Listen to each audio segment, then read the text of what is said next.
नमस्कार मित्रों, मैं सरेंद्र द्विवेदी आपके सामने उपस्थित हूँ अपना एक नया वीडियो लेकर के, जो आज की जो रघुवंशम ग्रंथ से संबंधित है।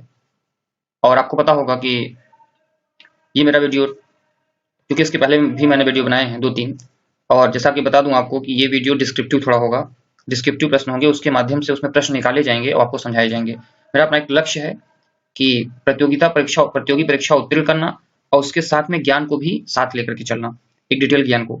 तो उसके लिए उपयोगी होगा ये संस्कृत, जहां भी वनडे एग्जाम में या तमाम परीक्षाओं में जहां पर सामान्य अध्ययन के रूप में पूछा जाता है, वहां पर आपके लिए ये वीडियो उपयोगी सिद्ध होगा। और यूपी टेट प्राथमिक तथा उच्च और सी टेट प्राथमिक तथा उच्च और एमपी टेट के लिए भी जहां संस्कृत पूछी जाती है, वहां पर स्कोर कराने के लिए भी आपके लिए इंपॉर्टेंट होगा।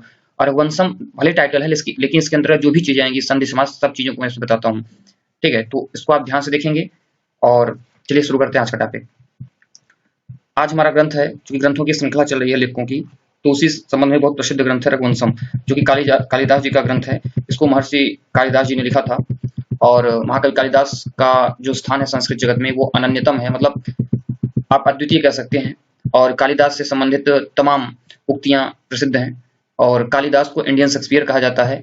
कालिदास के विभिन्न ग्रंथ हैं, जिसमें से रघुवंशम एक उनका महाकाव्य है और कुमार संभवम उनका एक महाकाव्य है। और इन दो महाकाव्यों ने काफी प्रतिष्ठा प्राप्त की हुई है संस्कृत जगत में, और डिफरेंट एग्जाम इनसे क्वेश्चन पूछता है। ठीक, ये हो गया कालिदास जी के ग्रंथों का परिचय। तो उसी एक महाकाव्य रघुवंशम में आज हम देखते हैं एक टॉपिक, रघुवंशम के त्रयोदश सर्ग का कथा सारांश लिखिए। तो अक्सर परीक्षाओं में त्रयोदश सर्ग पूछता है, तो देखते हैं कि क्या है। लंकाधिपति, अब देखिए इसमें संधि क्या हुई है, लंकाधन अधिपति, दीर्घ स्वर संधि है। रावण को अद्वितीय भयंकर युद्ध में मारकर एवं उसकी अशेष सेना का विनाश कर, अशेष मतलब कि बहुत असीमित सेना, जो बहुत बड़ी सेना थी, श्री मर्यादा पुरुषोत्तम भगवान रामचंद्र कुबेर के पुष्पक विमान से। एक प्रश्न टीजीटी पीजीटी, क्योंकि मैंने बताया कि ये जहां भी Sanskrit TGT PGT net CTET जहां भी संस्कृत रघुवंशम है, वहां के लिए इंपॉर्टेंट होगा। तो एक प्रश्न आपसे पूछता है कि जो पुष्पक विमान था वो किसका था। टीजीटी वगैरह ऐसे प्रश्न पूछा करता है, जो कि नॉलेज से संबंधित होता है। तो आप बताएंगे कि जो पुष्पक विमान था, या एक दो प्रक्षिप्त प्रश्न भी आ जाते हैं। तो पुष्पक विमान जो था वो कुबेर का था। कुबेर कौन थे, ये प्रश्न है। इनका वर्णन कुबेर का रघुवंश, उसमें जो कालिदास ने मेघदूत लिखा है, वहां पर भी कुबेर का वर्णन है। और कुबेर जो थे देवताओं के राजा थे। आप कह सकते हैं जैसे वित्त विभाग होता है भारत सरकार में, तो वैसे भी अगर देवताओं की एक पूरी मंत्री परिषद मान लें, देवताओं इंद्र को राजा मान लें, प्रधानमंत्री मान लें, और पूरे देवताओं को एक मंत्री परिषद मान लें, तो उसके संदर्भ में कुबेर एक वित्त मंत्री साबित होंगे। और पूरा से आरबीआई वगैरह है, पूरा खजाना इन्हीं के पास रहता था। तो इनके पास एक बहुत अच्छा विमान हुआ करता था, जिसका नाम था पुष्पक विमान, जो कि आदेश देने पर उड़ जाता था। इसकी विशेषता यह थी कि ये पुष्पक विमान मात्र, अगर आप इसमें अगर जितने लोग बैठ जाते थे, तो उसमें एक सीट हमेशा खाली रहती थी, मतलब एक कुर्सी हमेशा खाली रहती थी। तो लंका से लौटते हुए विशाल अगाध वारिधि। अब यहाँ देखिए, मैंने कहा था कि मैं एक्सप्लेन करूंगा आपको नाम रघुवंशम रहेगा, जो बंदा अंदर दिखेगा उसको बहुत चीजें मिलेंगी। वारिधि किसका पर्यायवाची है, ठीक है, तो वारिधि पर्यायवाची है समुद्र का।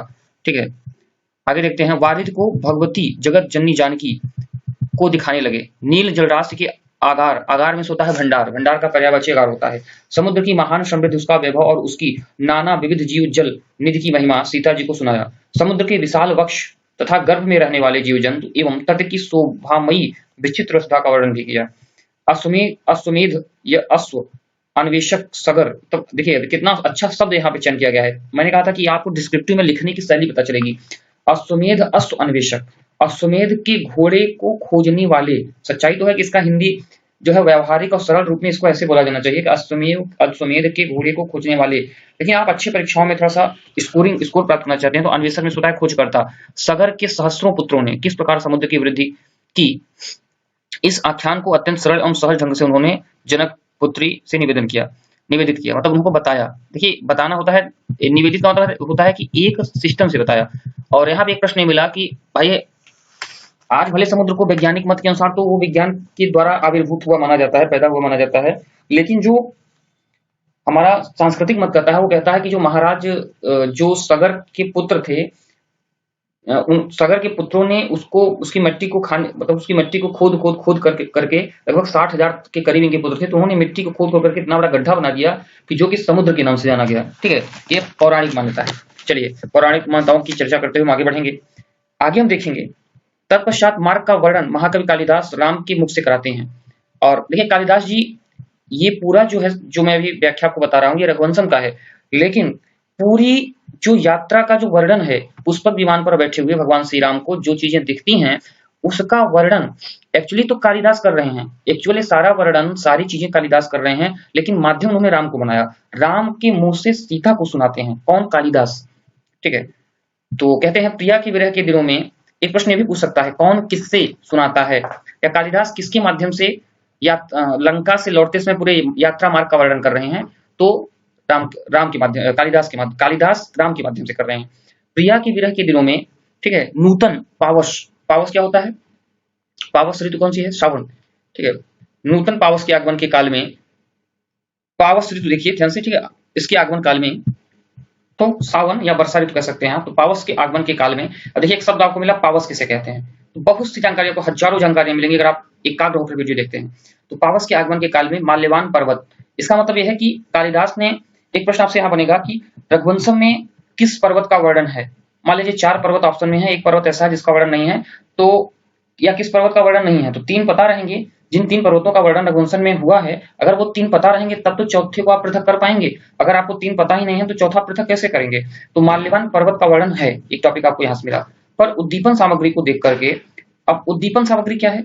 एक आता है स्टिमुलस, कहते हैं इसको इंग्लिश में स्टिमुलस। जब आप, क्योंकि ये बच्चा जो स्टेट सीटेट की तैयारी कर रहा होता है, वो कहीं ना कहीं मनोविज्ञान की भी तैयारी से करना पड़ेगा, क्योंकि हर परीक्षा में, चाहे एमपी टेट हो, जितनी भी टेट हो, जो टेट नाम से है, उनमें 30 नंबर का मनोविज्ञान कंपलसरी है। तो उसमें होता है स्टिमुलस, बच्चे की भावनाओं को उद्दीप्त करने वाले कारक।